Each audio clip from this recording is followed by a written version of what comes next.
Well, I'm sitting here in St. Paul, Minnesota, in the United States, and frequently in the Co-Roundtable we try to constructively and thoughtfully and with humility apply some of our thinking about ethical ideas and standards for business, for government, for nonprofits, for owners of wealth, to situations around the world and in other countries.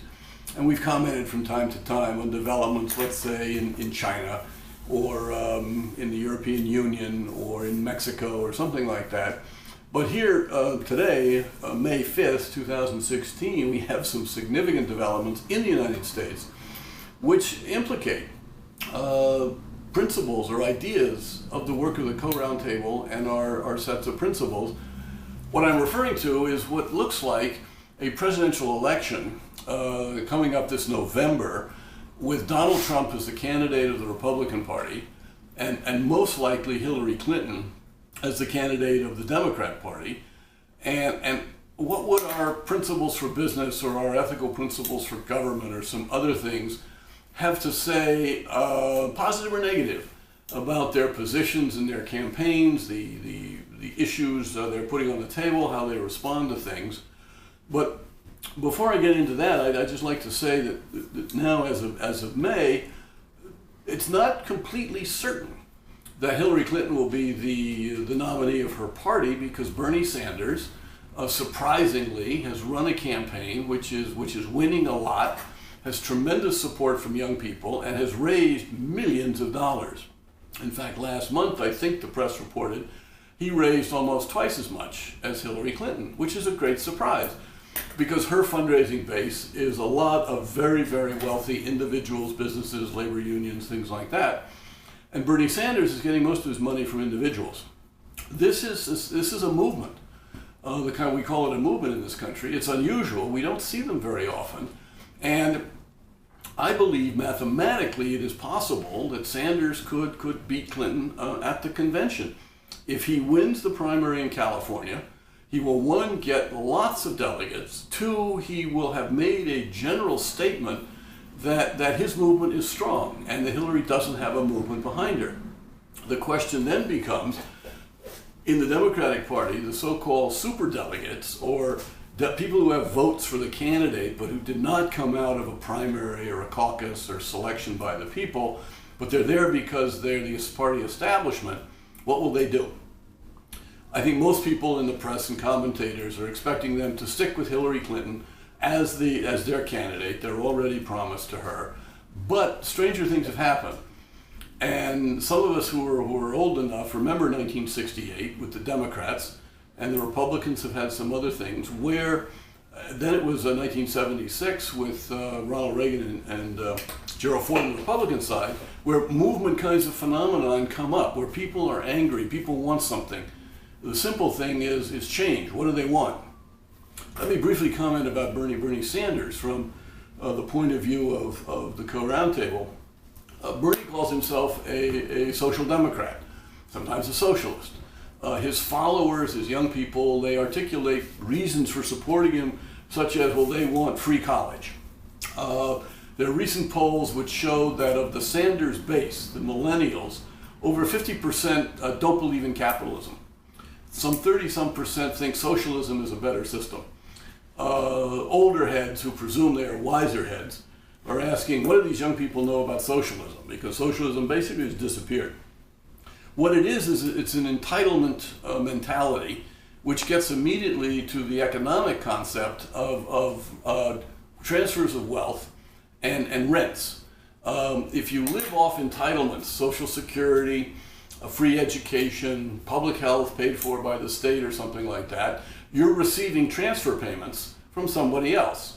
And it's what the economists call rent, as opposed to something you earn with your labor or you get as a return on your cash investment in a company. Our feeling at the Co-Roundtable is that in the long run, and also in the short run, human communities need to create wealth. If we don't have enough wealth, then government loses tax revenue, doesn't have enough tax revenue, and individuals don't have enough private property to support their own, to empower themselves for their own values, their own lifestyles, their own way of thinking, their values, their religions, the many things which make up our freedoms. you got to pay for it. You got to do something. You can theoretically be a monk and be terribly free, but most people need somebody or some way to buy food, to have shelter, to raise their kids, to buy the books they like, to go to the movies that they enjoy. So how do you get wealth creation? Our feeling is you have to have wealth creation through something like capitalism, some form of private property, free markets, trade back and forth, invention, people buying things, people getting enough money in order to be able to buy things. And that raises the whole set of issues which we talk about under our principles of ethical business and moral capitalism. So we would say that moral capitalism offers more to a society than Bernie Sanders' program of entitlements. And we would argue this in many fora. If we turn to our principles for politics, where we want to emphasize that public office is a public trust. It's a concept of service of the people. It raises a couple of issues, like how should I serve?